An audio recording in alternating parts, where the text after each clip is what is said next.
Hey, what's up guys? I hope you're all having a wicked day. We are back down at Two Step Garage today and hopes are high. I've pulled apart a lot of the RX7 and I really want to dive in to see whether it's the gearbox or whether it's something different that's gone wrong with this RX7. I fail to believe that it's the gearbox that's blown, but we'll find out. We'll jump inside right now. We'll go catch up with Mike Lake once again. I'm just going to leave his channel down below because I cannot thank him enough for allowing me to take over one of his hoists for the week. I'm really trying to get this thing sorted ASAP. So like every single day I'm like thinking like coming down, grabbing something new, doing something new, thinking about something, and I really want to try and find out what's wrong so I can get the parts and I can fix it up. But at the moment, looking like a gearbox refresh, but we'll see how we go. We'll jump in there, we'll have a geese. Rightio guys, so we're back at Mike's shop.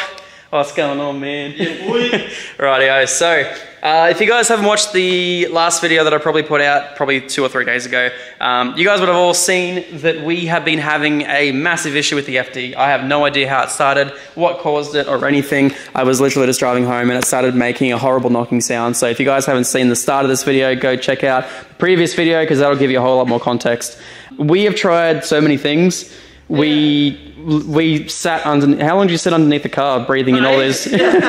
I was quite entertaining actually. This thing's clean as underneath. But, yeah. And I've never seen anything like that. So. Yeah, it's weird. You would think such a big knock would just be there somewhere. Everything's shaking. Yeah. You can't figure out why it's shaking. Yeah, it's super odd. My money's on flywheels. Yeah, I'm hoping it's something easy just to nip up and it all just works. But either way, it sucks. We are going to jump under the car today and try and find out exactly what the issue is.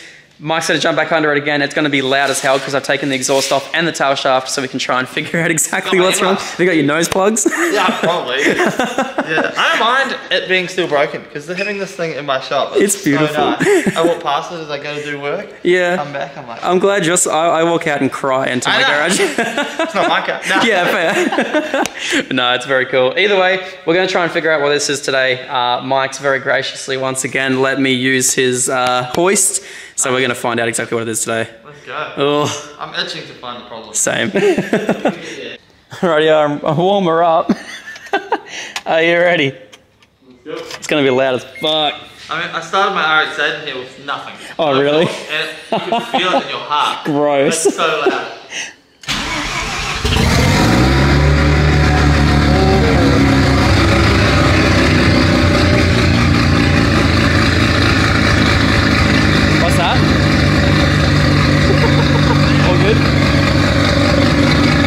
Sounds good.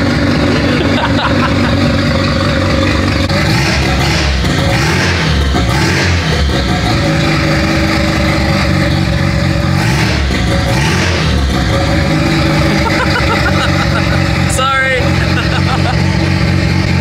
Rightio, so if it was flywheel, it'd be rattling around right now, wouldn't it? It'd do it just on this. Is it in gear? Not at all. So it's not making a noise whatsoever. Oh my god. So, putting the clutch in is fine. It goes into first, second, third, fourth. Doesn't do it. Nothing.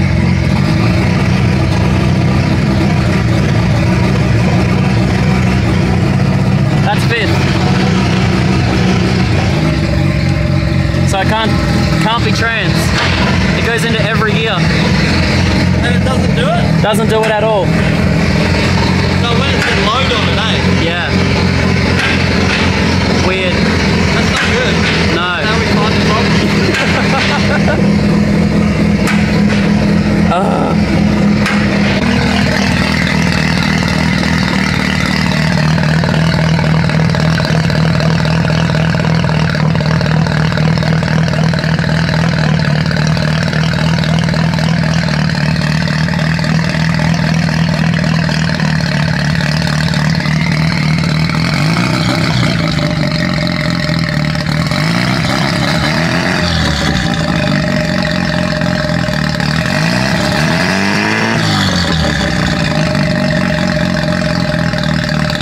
Rightio, so we were having a little bit of a look under the car. We can't get it to fault anything, but we were looking at this the other day, or Mike was looking at this the other day, because I don't really know too much about driveline stuff.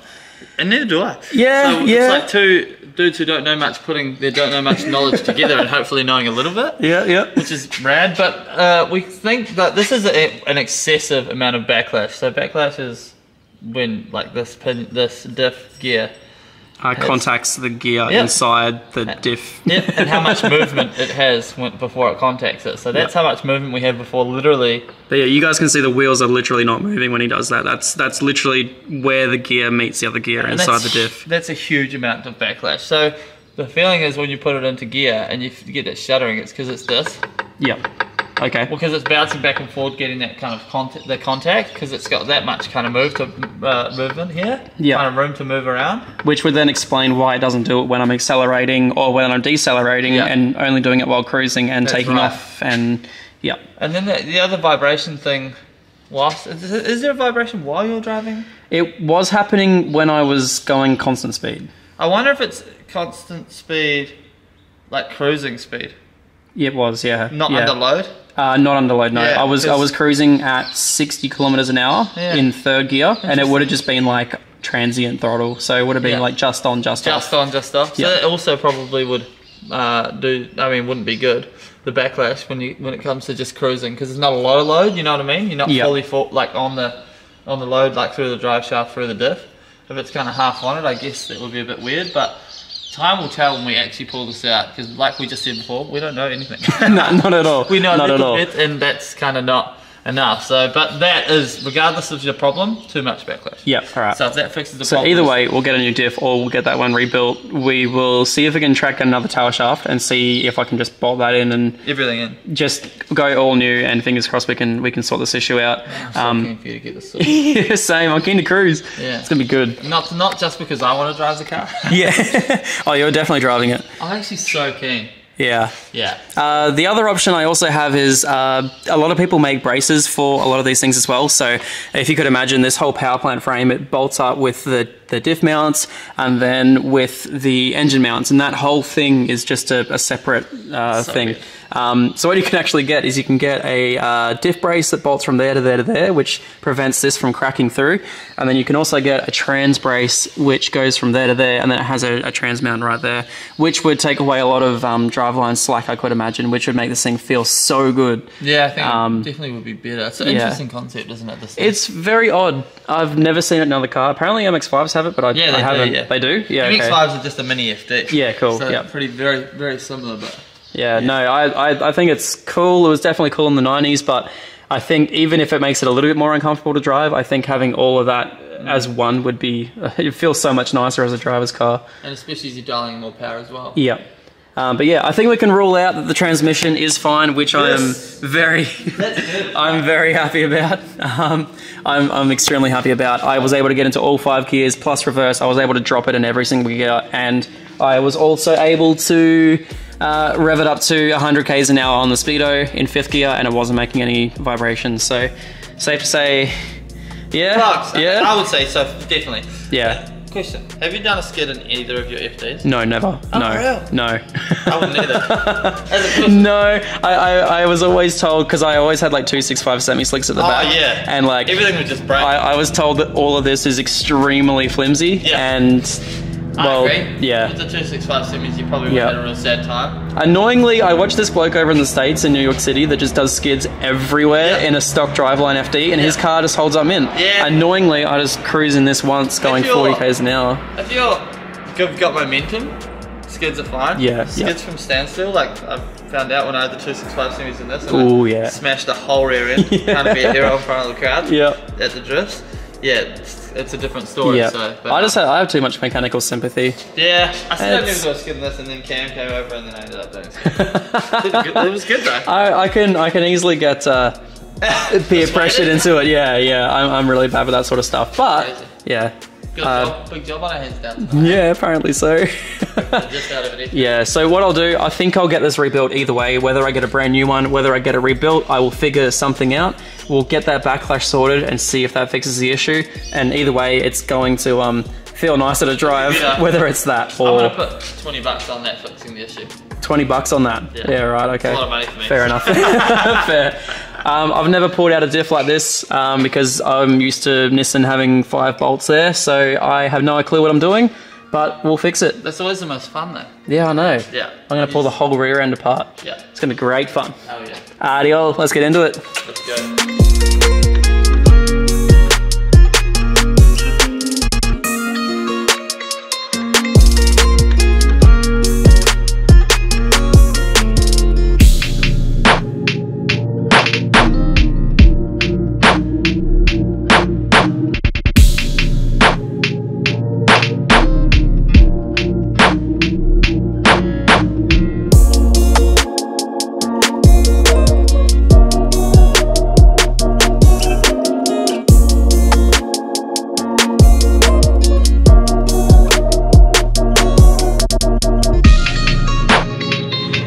Alrighty guys, so the diff is out.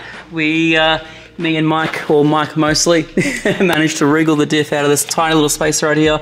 And for some reason, I don't know why Mazda would do this, but that fuel filter is in the most ridiculous position. So what I might try and do, I think I might see if I can relocate that to somewhere a little bit better, or for now I'm just gonna get a fuel filter and replace it there, because that is an absolutely screwed up position.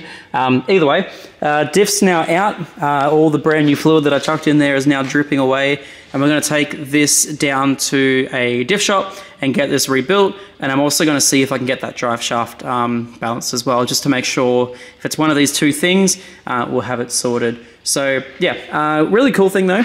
This diff has brand new Super Pro bushes on the rear, which is pretty cool. And then also what I think I might do is I might get a, see if I can get some bracing. So now that, you know, one of the cheaper things, I say cheaper, is sorted now. The diff was definitely one of the cheaper sides of what could have gone wrong. I'm pretty confident the trans is okay. I didn't feel anything weird when I was going up through all those gears.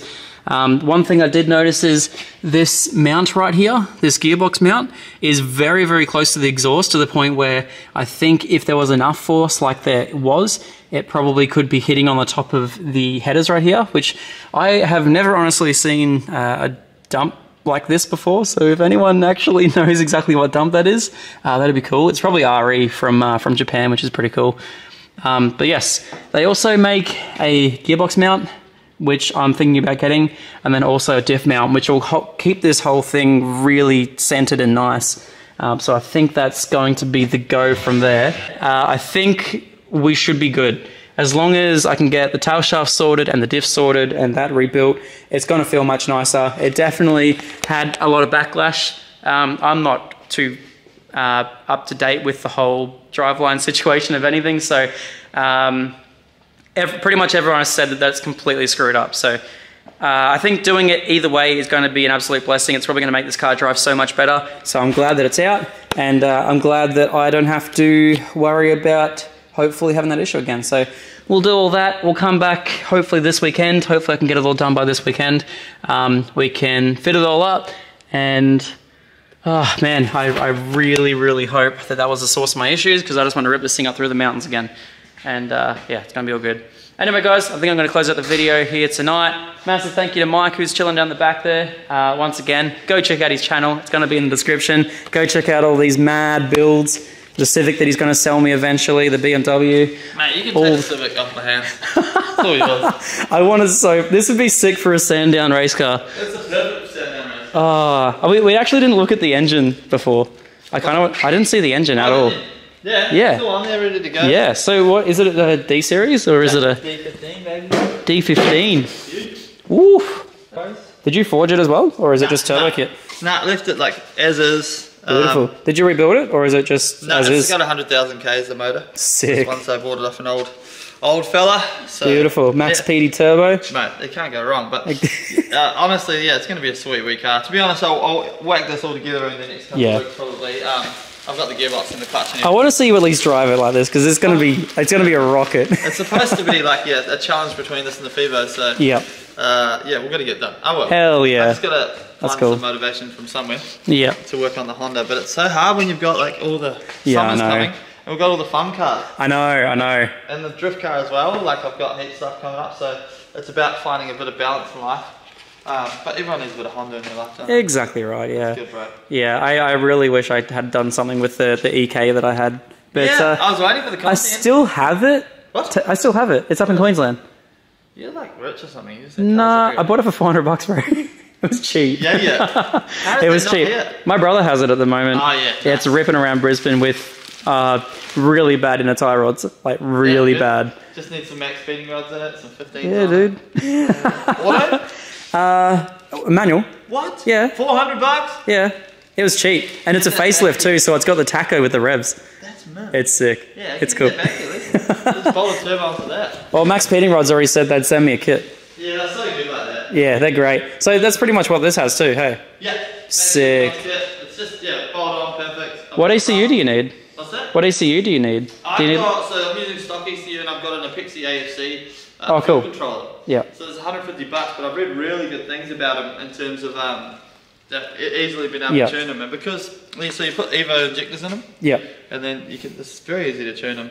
That's sick. Look, budget. So what's the point of spending $2,000 on ECU? Personally, when you can get what you need, and these are distributed so you can dial in a little bit of timing as well. Yeah. I think that's my issue is all these cars. I like think of one little thing and then it's like, oh, it's got to have the best of the best of this next thing, and then it snowballs on that. But I think I need to do it like the Civic.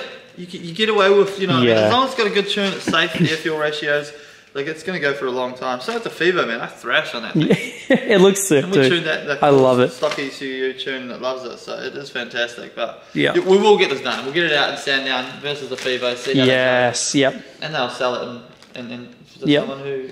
I'd love to see the Fevo versus the BRZ.